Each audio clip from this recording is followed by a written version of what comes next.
More importantly ಒಬ್ಬ ರಾಜ್ಯಾಧ್ಯಕ್ಷರು ಅನುಪಸ್ಥಿತಿ ಇದ್ದಾರೆ ಅಂದರೆ ಎಷ್ಟು ಗಂಭೀರವಾಗಿ ಈ ಪ್ರಕರಣವನ್ನು ತಗೊಂಡಿದ್ದಾರೆ ಅಂತ ಗೊತ್ತಾಗ್ತಾ ಇದೆ. ನಾನು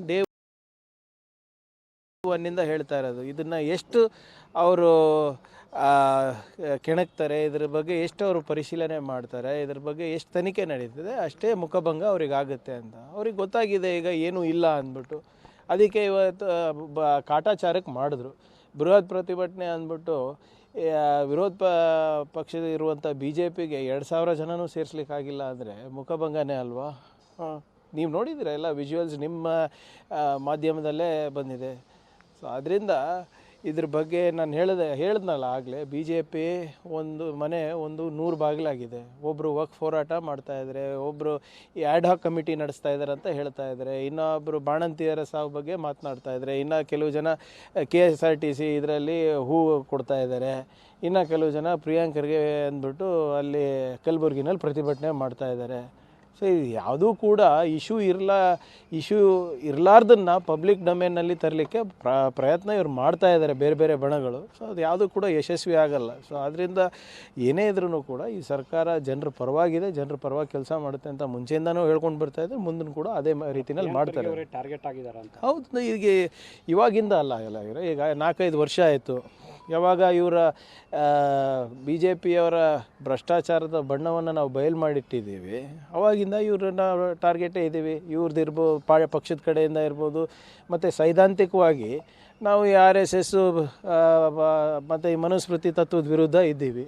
ಸೊ ಅದಕ್ಕೆ ಅವರಿಗೆ ನಮಗೆ ಬಸವ ತತ್ವ, ಬುದ್ಧ ತತ್ವ, ಸಂವಿಧಾನ ಅಂದರೆ ನಮಗೆ ಇಷ್ಟ, ಅವ್ರಿಗೆ RSS ತತ್ವ ಇಷ್ಟ. RS ತತ್ವ ಈ ಬುದ್ಧ ಬಸವ ತತ್ವ ಬೆಳೆದ್ರೆ RSS ತತ್ವ ಕುಸಿಬೇಕು. ಅದೇನಾದರೂ ಕುಸಿತ ಆದಾಗ ಏನಾಗುತ್ತೆ, ಇವ್ರದ್ದು ಅಸ್ತಿತ್ವನೇ ಉಳ್ಕೊಳಲ್ಲ. ಸೊ ಅದರಿಂದ ಅವರು ನಮ್ಮ ವಿರುದ್ಧ ಇದ್ದಾರೆ. ಸೊ ಅದಕ್ಕೆ quite naturally we are all targeted. ಮೊನ್ನೆ ಅಮಿತ್ ಶಾ ಅವರು ಅಂಬೇಡ್ಕರ್ ಅವ್ರ ಬಗ್ಗೆ ಹೇಳಿಕೆಯನ್ನು ನೀಡಿದರು. ಅದ್ರ ವಿರುದ್ಧವಾಗಿ ನಾವು ಪ್ರತಿಭಟನೆ ಮಾಡ್ತಾಯಿದ್ದೀವಿ. ಅದಕ್ಕೆ ಇವರೆಲ್ಲ ಅಮಿತ್ ಶಾ ಅವರಿಗೆ, ಮೋದಿ ಅವರಿಗೆ ಮನವೊಲಿಸಲಿಕ್ಕೆ ಇವೆಲ್ಲ ನಮ್ಮ ವಿರುದ್ಧವಾಗಿ ಇವರು ಪ್ರತಿಭಟನೆ ಮಾಡ್ತಾ ಇದ್ದಾರೆ. ಮಾಡಲಿ ಸರ್. ಕುಮಾರಸ್ವಾಮಿ ಅವರು ಗಂಭೀರ ಆರೋಪ ಮಾಡಿ 40% ಅಂತ ಆರೋಪ ಮಾಡಿದ್ರಿ, ಈಗ ಅವ್ರು 60% ಅಂತ ನಿಮ್ಮ ಸರ್ಕಾರ. ನೋಡಿ ಇವರೇ, ಇದಕ್ಕೂ ಒಂದು ಪೆನ್ ಡ್ರೈವ್ ಇರಬೇಕು ಅವ್ರ ಹತ್ರ, ತೆಗಿಸಿ. ಯಾರು ಬೇಡ ಅಂದಿದ್ದಾರೆ? ನೋಡಿ, ಒಬ್ಬರು ಕೇಂದ್ರ ಸಚಿವರು ಪದೇ ಪದೇ ಇಂಥ ಆರೋಪಗಳನ್ನು ಮಾಡೋದು, ಎಲ್ಲೋ ಯಾರೋ ತುಮಕೂರದವ್ರು ಹೇಳಿದ್ರು, ಕಲಬುರ್ಗಿದವ್ರು ಹೇಳಿದ್ರು, ಕಾಂಗ್ರೆಸ್ನವ್ರು ಹೇಳಿದ್ರು, BJPಯವ್ರು ಹೇಳಿದ್ರು ಅಂತ ಹೇಳೋದು ಸರಿಯಾ? ನೀವೇ ಹೇಳಿ. Is in a very responsible position. ಆಮೇಲೆ ಇತಿಮಿತಿ ಇರಬೇಕು ಅಂತ ಹೇಳ್ತಾರೆ, ಅಂದರೆ ಅವರು ಲಿಮಿಟ್ನಲ್ಲಿ ಮಾಡಿದರು ಅಂತ ಅರ್ಥನಾ? ಏನದು?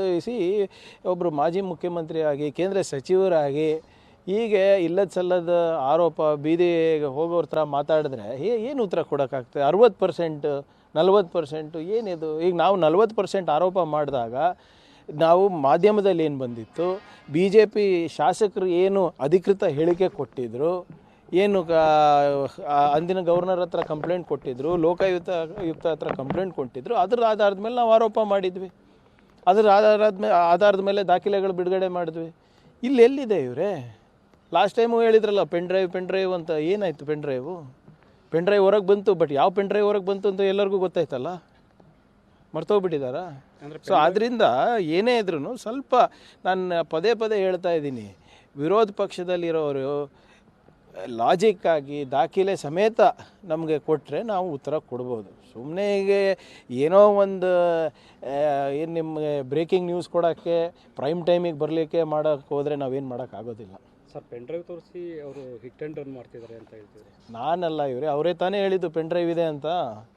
ಯಾಕಿನ್ನ ಆ ಪೆನ್ ಡ್ರೈವೇ ಬಿಡುಗಡೆ ಆಗಿಲ್ಲ? ಹಳೆ ಪೆನ್ ಡ್ರೈವ್ ಅವರೇ ತಾನೇ ಹೇಳಿದ್ದು, ನಾವಲ್ಲ. ವಿಧಾನಸೌಧದಲ್ಲಿ ಅವರೇ ಪೆನ್ ಡ್ರೈವ್ ಇದೆ, ಅದು ಬಿಡುಗಡೆ ಮಾಡ್ತೀನಿ ಅಂತ ಹೇಳಿದವರು. ಪೆನ್ ಡ್ರೈವ್ ಏನೋ ಬಿಡುಗಡೆ ಆಯಿತು, ಬಟ್ ಯಾವ ಪೆನ್ ಡ್ರೈವ್ ಬಿಡುಗಡೆ ಆಯಿತು ಅಂತ ನಿಮಗೆ ಗೊತ್ತಿದೆ. ಅದು ಸರ್, ಸಚಿವರೆಲ್ಲರೂ ವಿಧಾನಸೌಧದಲ್ಲೇ ಹಣ ಪಡಿತಿದ್ದಾರೆ ಅನ್ನುವಂಥ ಗಂಭೀರ ಆರೋಪ ಸಚಿವರ ಮೇಲೆ ಮಾಡಿದ್ದಾರೆ. ನೋಡಿ, ವಿಧಾನಸೌಧದಲ್ಲಿ ಹಿಂದಿನ ಸರ್ಕಾರದಲ್ಲಿ ಮುನಿರತ್ನ ಅವ್ರು ಏನೇನು ನಡೆಸಿದ್ದಾರೆ ಅಂತ ಗೊತ್ತಿದೆ ಜನರಿಗೆ. ಅದ್ರ ಬಗ್ಗೆ ಮಾತಾಡ್ತಾರಾ? ಅದಾಗಲೇ ಪ್ರೂವ್ ಆಗಿದೆ ಅಲ್ಲ. ಇನ್ನೂ ಕೂಡ ಅವ್ರಿಗೆ ಯಾಕೆ ಉಚ್ಚಾಟನೆ ಮಾಡಿಲ್ಲ ಪಕ್ಷದಿಂದ? ಅದ್ರ ಬಗ್ಗೆ ಈ ಮೈತ್ರಿ ಪಕ್ಷದವರು, ಸ್ನೇಹಿತರು ಯಾಕೆ ಮಾತಾಡ್ತಾ ಇಲ್ಲ? ವಿಧಾನಸೌಧದಲ್ಲಿ ಏನೇನು ನಡೀತು ಅಂದ್ಬಿಟ್ಟು ಸೊ ಅದರಿಂದ ನೀವು ಹಿಟ್ ಆ್ಯಂಡ್ ರನ್ ಮಾಡೋದು ಬಿಟ್ಟು ದಯವಿಟ್ಟು ಅದೇನು ಪೆನ್ ಡ್ರೈವ್ ಇದೆಯೋ ದಾಖಲೆಗಳಿದೆಯೋ ಯಾರು ಬಂದು 164 ಏನಲ್ಲಿ ಅವರು ಏನು ಹೇಳಿಕೆ ಕೊಡ್ತಾರೋ ಕೊಡಲಿ, ಯಾರು ಬೇಡ ಅಂದಿದ್ದಾರೆ. ಪದೇ ಪದೇ ಅದು 60%, 70%, 80%. ಈಗ ಇನ್ನೂ ಒಂದು ಸ್ವಲ್ಪ ಕಾಯ್ರಿ, ಇವರು ನ್ಯೂಸ್ನಲ್ಲಿ ಬರಲಿಕ್ಕೆ 100% ಅಂತಾರೆ ಇವರು. ಸರ್ ಇನ್ನೊಂದು ಮುಖ್ಯವಾಗಿರುವಂಥದ್ದು, ಈಗ ಕುಮಾರಸ್ವಾಮಿ ಅವರು ಹೇಳ್ತಾ ಇದ್ದಾರೆ ಸಂಕ್ರಾಂತಿ ಹೊತ್ತಿಗೆ ಸರ್ಕಾರ ಏನು ಬೇಕಾದ್ರೂ ಆಗ್ಬೋದು ಅನ್ನೋಂಥ ಮಾತು ಹೇಳ್ತಿದ್ದಾರೆ. ಈಗ ಅದಕ್ಕೂ ಒಂದು ಪೆನ್ ಡ್ರೈವ್ ಇದೆಯಾ ಅವ್ರ ಹತ್ರ? ಇಲ್ಲ, ಎಲ್ಲಿಂದ ಬರ್ತಾ ಇದೆ ಇವ್ರ ಮಾಹಿತಿ? ನಂಬಂಗನ ಇರಬೇಕಲ್ಲ. ಈಗ ಸಂಕ್ರಾಂತಿ ಹೊತ್ತಿಗೆ ಏನಾದರೂ ಬದಲಾವಣೆ ಆದರೆ BJP ರಾಜ್ಯಾಧ್ಯಕ್ಷರು ಬದಲಾವಣೆ ಆಗ್ತಾರಂತ BJP ಅವ್ರು ಹೇಳ್ತಾ ಇರೋದು, ನಾವಲ್ಲ ಅಲ್ಲ. ಅಕಸ್ಮಾತ್ ಏನಾದರೂ ಬದಲಾವಣೆ ಆದರೆ ಬಹುಶಃ ಅಲ್ಲೇನಾದರೂ ರೀಶಫಲ್ ಆಗಿ ಇವ್ರಿಗೆ ಆಚೆ ಆಗ್ತಾರೋ ಏನೋ ಗೊತ್ತಿಲ್ಲ. ಯಾಕಂದರೆ JDS ಇವಾಗ NDAನಲ್ಲಿ ಆಟಕ್ಕುಂಟು ಲೆಕ್ಕಕ್ಕಿಲ್ಲ ಆಗಿದೆ. ಮೊನ್ನೆ ಕೂಡ ಜನರು ಭಾಳ ಸ್ಪಷ್ಟವಾದಂಥ ತೀರ್ಪು JDS ವಿರುದ್ಧ ಕೊಟ್ಟಿದ್ದಾರೆ. ಈಗ ಇವರು 60% ಸರ್ಕಾರ 50% ಸರ್ಕಾರ ಅಂತ ಇವು ಭ್ರಷ್ಟಾಚಾರ ಇಷ್ಟೊಂದು ನಡೆದಿದ್ರೆ ಮತ್ತು ಯಾಕೆ ನಿಖಿಲ್ ಕುಮಾರಸ್ವಾಮಿ ಅವ್ರಿಗೆ ಗೆಲ್ಸೋಕ್ಕಾಗಿಲ್ಲ? ಇವ್ರು ಹೇಳ್ಬೋದಾಗಿತ್ತಲ್ಲ, ನಮ್ಮ ಸರ್ಕಾರದ ವೈಫಲ್ಯಗಳನ್ನು ಇವರೇ ಇದೇ JDSನವ್ರು ಏನಂದಿದ್ರು, ಬಿಟ್ಟಿ ಭಾಗ್ಯ ಅಂತ. ಹೌದಾ ಇಲ್ಲ? ಗ್ಯಾರಂಟಿ ಬಗ್ಗೆ ಯಾಕೆ ಕನ್ವಿನ್ಸ್ ಮಾಡೋಕ್ಕಾಗಿಲ್ಲ ಜನರಿಗೆ? ಇದು ಬಿಟ್ಟಿ ಭಾಗ್ಯ ಇದೆ, ಇದಕ್ಕೆ ವೋಟ್ ಮಾಡಬೇಡಿ ಅಂತ. ಭ್ರಷ್ಟಾಚಾರ ನಡೀತಾ ಇದೆ, ವೋಟ್ ಮಾಡಬೇಡಿ ಅಂತ ಯಾಕೆ ಕನ್ವಿನ್ಸ್ ಮಾಡೋಕ್ಕಾಗಿಲ್ಲ? ನಮ್ದು ಯಾವುದು ಯೋಜನೆ ಸರಿ ಇಲ್ಲ ಅಂತ ಯಾಕೆ ಕನ್ವಿನ್ಸ್ ಮಾಡೋಕ್ಕಾಗಿಲ್ಲ? DK ಶಿವಕುಮಾರ್ ಅವ್ರ ನಾಯಕತ್ವ, ಸಿದ್ದರಾಮಯ್ಯ ಅವ್ರ ನಾಯಕತ್ವ ಸರಿ ಇಲ್ಲ ಅಂದ್ಬಿಟ್ಟು ಜನರಿಗೆ ಯಾಕೆ ಕನ್ವಿನ್ಸ್ ಮಾಡೋಕ್ಕಾಗಿಲ್ಲ? ಬೇರೆಯವ್ರು ಸೋಲೋದು ಬಿಡಿ ಸರ್, JDSೇ ಸೋಲ್ತಲ್ಲ ಎಲೆಕ್ಷನ್ನು. ಹೌದಾ ಇಲ್ಲ? ದಟ್ ಮೀನ್ಸ್ ಇವ್ರು ಏನು ಹೇಳ್ತಾ ಇದ್ದಾರೆ ಜನರು ನಂಬ್ತಾ ಇಲ್ಲ ಅಂತ ಅರ್ಥ ಆಯ್ತಲ್ವಾ? ಸರ್ ಒಂದು ಕಡೆ ಯಡಿಯೂರಪ್ಪರು ಇದು ಭ್ರಷ್ಟ ಸರ್ಕಾರ ಅಂತಾರೆ, ಮಗದೊಂದು ಕಡೆ ವಿಜಯೇಂದ್ರ ಅವರು 3 ತಿಂಗಳಲ್ಲಿ ಯಾರು ಯಡಿಯೂರಪ್ಪ ಅವ್ರು ಭ್ರಷ್ಟ ಸರ್ಕಾರ ಅಂತ ಇದ್ದಾರೆ? ಅವ್ರು ಮರ್ತೋಗ್ಬಿಟ್ಟಿದ್ದಾರೆ ಅನಿಸುತ್ತೆ. ಅವರು ಮುಖ್ಯಮಂತ್ರಿ ಇದ್ದಾಗೆಲ್ಲನೂ ಕೂಡ ನ್ಯಾಷನಲ್ ಟೆಲಿವಿಷನ್ನಲ್ಲಿ ಮತ್ತು ನ್ಯಾಷನಲ್ ಪೇಪರ್ ಮ್ಯಾಗಝೀನ್ಸ್ಗಳಲ್ಲಿ ಇವ್ರ ಫೋಟೋ ಹಾಕ್ಬಿಟ್ಟು ಇಂಡಿಯಾಸ್ ಮೋಸ್ಟ್ ಕರಪ್ಟ್ ಸ್ಟೇಟ್ ಅಂತ ಬಂದಿದೆ. ಯಡಿಯೂರಪ್ಪ ಅವ್ರ ಸಾಹೇಬ್ರೆ ಫೋಟೋ ಹಿಂಗಿರೋದು. ಸ್ವಲ್ಪ ಮೆಮರಿಯನ್ನು ರಿಫ್ರೆಶ್ ಮಾಡೋಕ್ಕೆ ಹೇಳಿ ಸಾಹೇಬ್ರಿಗೆ. ಆಮೇಲೆ ಭ್ರಷ್ಟಾಚಾರದ ಬಗ್ಗೆ ಯಡಿಯೂರಪ್ಪನವರು ಮತ್ತು ವಿಜೇಂದ್ರ ಅವರು ಮಾತಾಡಿಲ್ಲ ಅಂದರೆ ಬೆಟರ್. 3 ತಿಂಗಳಲ್ಲಿ CM ಬದಲಾಗ್ತಾರೆ ಅಂತ ವಿಜೇಂದ್ರ ಅವರು ಮತ್ತೆ ಹೇಳಿದ್ರು. 3 ತಿಂಗಳಲ್ಲಿ ಅವ್ರ ಕುರ್ಚಿ ಇರ್ತದೆ ಇಲ್ಲ, ಅವ್ರಿಗೆ ಫಸ್ಟ್ ಕಾಯಂ ಮಾಡ್ಕೊಳಕ್ಕೆ ಹೇಳಿ. ಹಂಗಾಮಿ ಅಧ್ಯಕ್ಷರಂತ ಯಾರು ಹೇಳಿದ್ದು? ಆ್ಯಡಾಕ್ ಕಮಿಟಿದು ಅಧ್ಯಕ್ಷರು ವಿಜೇಂದ್ರ ಅವರು ಅಂದ್ಬಿಟ್ಟು ಯಾರು ಹೇಳಿದ್ದು? ಕಾಂಗ್ರೆಸ್ನವರಾ? ಹೊಸ ವರ್ಷಕ್ಕೆ ಹೊಸ ಅಧ್ಯಕ್ಷರು ಬರ್ತಾರೆ ಅಂದ್ಬಿಟ್ಟು ಯಾರು ಹೇಳಿದ್ದು? ಕಾಂಗ್ರೆಸ್ನವರಾ? ಸೊ ದಯವಿಟ್ಟು ವಿರೋಧ ಪಕ್ಷದ ಅವರಿಗೆ ನಾನು ಮನವಿ ಮಾಡ್ಕೋದು, ಫಸ್ಟು ನಿಮ್ಮ ಮನೆ ಸರಿ ಮಾಡ್ಕೊಳ್ಳಿ. ನಿಮ್ಮಲ್ಲಿ ನಾಯಕರು ಯಾರಂತ ನೀವು ಕರೆಕ್ಟಾಗಿ ತಿಳ್ಕೊಂಡು ಕಾಂಗ್ರೆಸ್ ಹತ್ರ ಬನ್ನಿ. ಕೊನೆಯದಾಗಿ ಕಾಂಗ್ರೆಸ್ಸಲ್ಲಿ ಎಲ್ಲ ಒಂದು ಕಡೆ ಡಿನ್ನರ್ ಪಾಲಿಟಿಕ್ಸ್ ಅನ್ನೋದು ಬೇರೆ ಬೇರೆ ಚರ್ಚೆಗೆ ನಾವು ಊಟನೇ ಮಾಡಬಾರ್ದೇನ್ರಿ? ನೀವು ಹೇಳಿ, ನೀವು ಸೇರಲೇಬಾರ್ದಾ? ಈಗ ಎಷ್ಟೊಂದು ಹಲವಾರು ಬಾರಿ ನಾವು ಸೇರ್ತೀವಿ. ಈಗ ಬೆಳಗಾಂನಲ್ಲಿದ್ದಾಗ ದಿನ ಯಾರನ್ನ ಒಬ್ಬರು ಕರಿತಾ ಇರ್ತಾರೆ. ಯಾರಾದರೂ ಸೀನಿಯರ್ಸು ಜೂನಿಯರ್ಸಿಗೆ ಕರೆಸ್ತಾರೆ, ಅಥವಾ ಯಾರನ್ನ ಅಲ್ಲಿ ಸ್ಥಳೀಯ ಮುಖಂಡರು ನೀವೆಲ್ಲ ಬೆಳಗಾಮಿಗೆ ಬರೋದು ಭಾಳ ರೇರಾಗಿ ಬರ್ತೀರಪ್ಪ, ಬನ್ನಿ ವರ್ಷಕ್ಕೊಮ್ಮೆ ಬರ್ತೀರಾ ಅಂತ ಮಾಡ್ತಾರೆ. ಅದೆಲ್ಲ ತಪ್ಪ. ಈಗ ಬೆಂಗಳೂರಿನಲ್ಲಿ ಮಾಡಿದ್ರು ಏನು ವ್ಯತ್ಯಾಸ ಇದೆ ಇವರೇ? ಈಗ ನೀವು ನಮ್ಗೆ ಊಟಕ್ಕೆ ಕರೆದ್ರೆ ನಾನು ಬೇಡ ಅನ್ನೋಕ್ಕಾಗುತ್ತಾ? You are my colleague, you are my senior colleague. ನೀವು ಊಟಕ್ಕೆ ಕರೆದ್ರೆ ನಾವು ಬೇಡ ಅನ್ನೋಕ್ಕಾಗುತ್ತಾ? ಊಟದಲ್ಲಿ ಹಲವಾರು ಚರ್ಚೆ ಆಗುತ್ತೆ. ರಾಜಕೀಯನೂ ಚರ್ಚೆ ಆಗುತ್ತೆ, ಕ್ರಿಕೆಟು ಚರ್ಚೆ ಆಗುತ್ತೆ, ಅಡುಗೆ ಹೇಗಾಗಿದೆ ಅಂತಲೂ ಚರ್ಚೆ ಆಗುತ್ತೆ, ನನ್ನ ಭವಿಷ್ಯನೂ ಚರ್ಚೆ ಆಗುತ್ತೆ. ಏನು ತಪ್ಪೇನಿದೆ ಅದರಲ್ಲಿ? ಮತ್ತು ಸರ್ಕಾರದಲ್ಲೂ ಮುಂದೆ ಹೇಗೆ ಆಡಬೇಕು ಅನ್ನೋದು ಚರ್ಚೆ ಆಗಿದೆ. What is wrong? We are politicians. If you don't practise politics, who will practise? ಈಗ ನಾವೇ ತಾನೇ ಈಗ ರಾಜಕಾರಣಿಗಳು ರಾಜಕೀಯ ಮಾಡಿಲ್ಲ ಅಂದರೆ ಇನ್ನೇನು ಮಾಡ್ತಾರೆ ಸರ್?